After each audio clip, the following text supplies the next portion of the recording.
Assalamualaikum warahmatullahi wabarakatuh. Halo anak-anak, bagaimana kabarnya hari ini? Pasti semuanya sehat ya. Dan jangan lupa berolahraga setiap hari di luar kegiatan PJOK hari ini. Baik, hari ini kita akan belajar bagian tubuh kita yang tidak boleh disentuh oleh orang lain dan menjaga kebersihan diri, serta mengenal gerak renang. Oke, baik. Bisa kita mulai ke materi langsung. Pertama adalah bagian tubuh kita yang boleh dan tidak boleh disentuh oleh orang lain. Jadi di sini bagian tubuh yang tidak boleh disentuh itu terlarang. Jadi kita harus lindungi dan tidak boleh sembarang orang menyentuh. Jadi jika sampai disentuh itu, kita bisa melaporkan kepada orang tua kita dan orang-orang dewasa di sekitar kita. Namun kalau bagian yang boleh disentuh, kita tidak perlu melaporkan pada orang tua kita dan orang-orang dewasa. Pertanyaannya, kenapa tidak boleh disentuh? Jadi itu adalah bagian-bagian tubuh intim kita yang memang terlarang. Jadi itu memang tidak diperbolehkan dan melanggar hukum jika orang lain sampai menyentuh bagian-bagian tersebut. Oke, selanjutnya bagian tubuh yang boleh disentuh oleh orang lain. Jadi di sini bagian-bagian tubuh ini diperbolehkan untuk disentuh, jadi tidak dilarang, yaitu bagian ubun-ubun, tangan, dan kaki. Jadi di sini bagian-bagian tubuh ini tidak dilarang ya, jadi masih diperbolehkan. Selanjutnya, bagian tubuh yang tidak boleh disentuh oleh orang lain. Ya, bagian ini itu dilarang jadi ya. Tidak boleh sembarangan orang menyentuh. Jadi kalau sampai orang lain menyentuh dengan sengaja, dia telah melanggar aturan dan hukum, dapat menerima hukuman. Jadi di sini kalau anak-anak sampai disentuh bagian-bagian tubuhnya ini, segera laporkan kepada orang tua dan orang dewasa terdekat. Ini untuk orang-orang yang tidak kita kenal dan orang-orang yang kita kenal namun tidak diperbolehkan.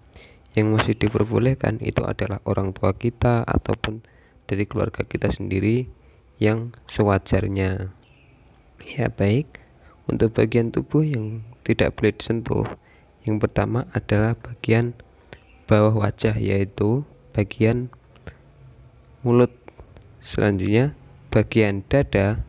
Selanjutnya adalah bagian kemaluan.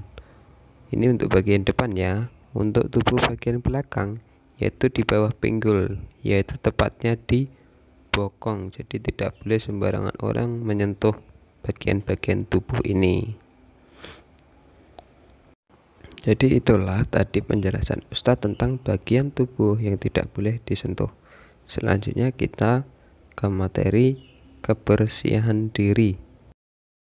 Ya, di materi ini kita akan membahas kebersihan diri ya, terutama kita yang menjaga. Kebersihan itu adalah sebagian dari iman. Dalam sebuah hadis tersebut itu menjelaskan bahwa kesempurnaan iman kita juga dilihat dari kebersihan tubuh kita.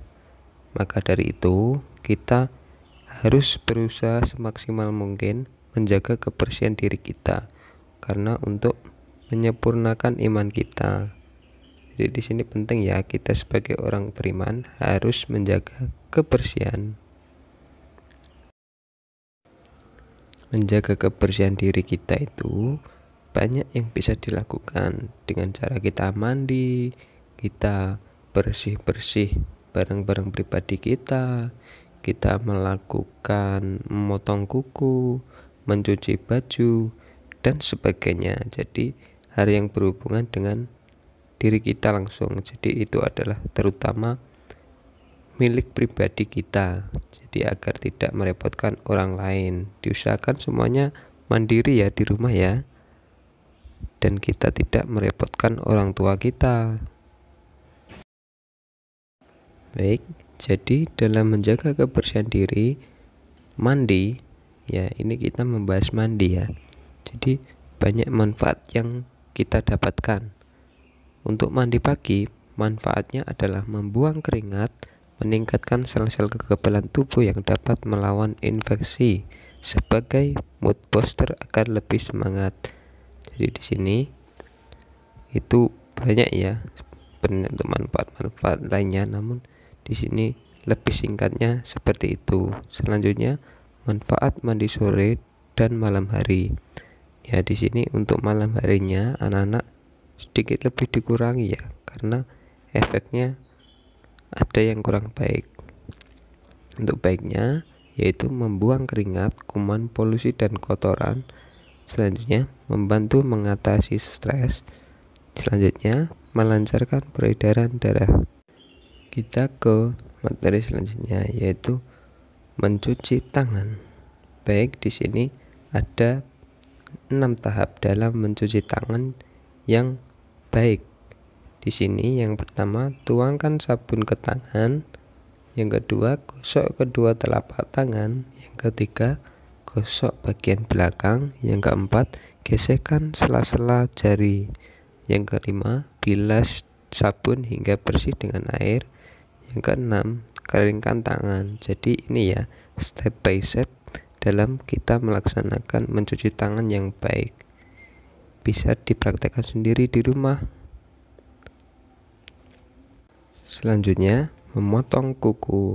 Di sini, memotong kuku diusahakan ya, saat kuku sudah mulai panjang, hitam-hitam, itu dipotong hingga bersih. Kenapa? Karena kuku yang panjang itu menjadi sarang kuman ya anak-anak. Selanjutnya, mencuci pakaian. Jadi, kita harus mencuci pakaian kalau kita sudah memakainya, dan hingga pakaian itu sudah kotor, sudah bau, itu wajib dicuci ya. Di sini diusahakan anak-anak sudah bisa mencuci sendiri biar tidak merepotkan orang tua kita. Begitu ya. Oke, itu ya materinya. Selanjutnya kita bergeser ke materi mengenal gerak pada renang. Tujuan dalam kita mempelajari gerak renang ini adalah pengenalan air. Itu sangat perlu bagi mereka yang baru pertama kali belajar renang. Tujuannya adalah untuk menghilangkan rasa takut terhadap air, mengenal sifat-sifat air seperti basah, dingin, dan sebagainya. Latihan pengenalan air dapat dilakukan dalam bentuk permainan atau yang lain, sesuai dengan instruksi guru kita ya, atau pelatih renang kita. Anak-anak, manfaat renang itu banyak. Ada menyehatkan jantung, memperbaiki postur tubuh, menurunkan berat badan, menurunkan tingkat stres, meningkatkan kualitas tidur, dan pastinya berenang itu menyenangkan ya. Ya. Maksud dari menyehatkan jantung, jadi karena kita sering berolahraga renang itu pasti melibatkan semua tubuh. Di sini jantung maka akan terpacu bergerak lebih cepat. Di sini berguna menyehatkan jantung karena sering dibuat latihan. Jadi jantung lebih aktif bergerak. Selanjutnya, memperbaiki postur tubuh. Di sini pastinya anak-anak yang ingin posturnya tubuh dari tinggi badan, berat badannya ideal. Ini jadi berenang dapat membantu ya, membantu meningkatkan hal-hal tersebut. Selanjutnya, menurunkan tingkat stres. Di sini bagi anak-anak yang pusing dalam tugas atau ada masalah, jadi di sini berenang berguna untuk menurunkan tingkat stres. Selanjutnya, meningkatkan kualitas tidur ya. Jadi di sini karena anak-anak sering berolahraga, pastinya lelah ya. Nah, dalam lelah itu kita diusahakan setelah itu kita bersihkan badan, dan pastinya kualitas tidur kita akan meningkat karena kita dalam kondisi badan recovery untuk mengembalikan tenaga-tenaga tubuh yang digunakan sewaktu kita berenang. Baik, selanjutnya kita ke materi pertama berenang ya. Jadi pertama kita akan meluncur. Jadi dalam gerakan meluncur ini seperti posisi di gambar ini ya, cara yang benar. Jadi tidak terlalu dalam dan tidak terlalu di atas air. Dalam gerakan ini saat kita belajar untuk berenang, hal ini adalah menjadi dasar kita. Jadi kita harus bisa menyelam sesuai dengan di gambar ini. Oke, lanjut ya. Selanjutnya mengapung. Nah, di sini kita dalam berenang dituntut untuk bisa mengapung ya. Jadi di sini ini adalah tahap dasarnya saat kalian belajar melakukan renang. Jadi diusahakan saat mengapung ini kalian bisa mengapung ya, seperti gambar ini. Selanjutnya adalah cara mengambil nafas. Jadi setiap gerakan renang, oh ya, dalam gerakan renang itu ada 4 gaya. Gaya yang pertama gaya bebas, kedua gaya punggung, ketiga gaya kupu-kupu, yang keempat adalah gaya dada. Jadi di sini tiap gaya itu berbeda dalam pengambilan nafasnya. Kalau yang ini pengambilan nafas pada gaya bebas, badan ditengok-tengokkan ke samping seperti gambar ini, dilihat kepalanya ya. Jadi posisi pertama ke depan, yang kedua tengok ke samping, ke depan lagi tengok ke samping, seperti itu. Selanjutnya melompat. Jadi dalam olahraga renang ini ada melompat yang benar ya. Jadi tidak asal lompat, karena kalau lompatnya salah pastinya akan sakit di tubuh ya. Nanti kalau kita sudah ada waktu, kalau anak-anak di rumah bisa ditanyakan di pelatih renangnya masing-masing, begitu ya, biar diajari, karena kita keadaan masih pandemi dan belum dapat melaksanakan kegiatan ini. Kita ke gaya dalam berenang. Untuk gaya bebas sudah jelaskan tadi ya. Selanjutnya untuk gaya punggung, jadi seperti ini ya. Posisi badan berenang itu kepala di luar, badan mengapung di air. Ini badannya tidak telungkup ya, jadi malah posisi bisa dilihat seperti ini. Nah, ini tangan, cara pengambilan geraknya saat mau berenang seperti ini. Jadi kaki dikepak-kepakan begitu.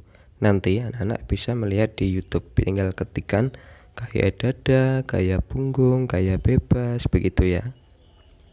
Baik, kita lanjut lagi. Selanjutnya adalah gaya kupu-kupu. Nah, seperti di gambar ini, dalam bergerak gaya kupu-kupu itu kita posisi tangan itu di depan seperti menyelam, mengambil ke bawah. Habis itu kita arahkan lagi ke depan lagi. Jadi pengambilan nafasnya bisa seperti kupu-kupu ya. Jadi seperti kaki tetap lurus, dipepetkan seperti itu. Nanti bisa lihat di YouTube juga. Tinggal diketikkan gaya kupu-kupu agar anak-anak bisa belajar. Selanjutnya gaya dada. Nah, di sini gaya dada itu bisa disebut juga dengan gaya katak. Nah, bagus kan? Jadi di sini dalam gerakan gaya dada ini kepalanya pengambilan nafasnya seperti ini ya. Jadi diangkat ke atas, diturun lagi, diangkat ke atas, turun lagi. Jadi tiap gerakan atau di tiap dua gerakan itu boleh mengambil nafas. Nah, nanti untuk lebih jelasnya seperti tadi saya jelaskan, bisa melihat di YouTube.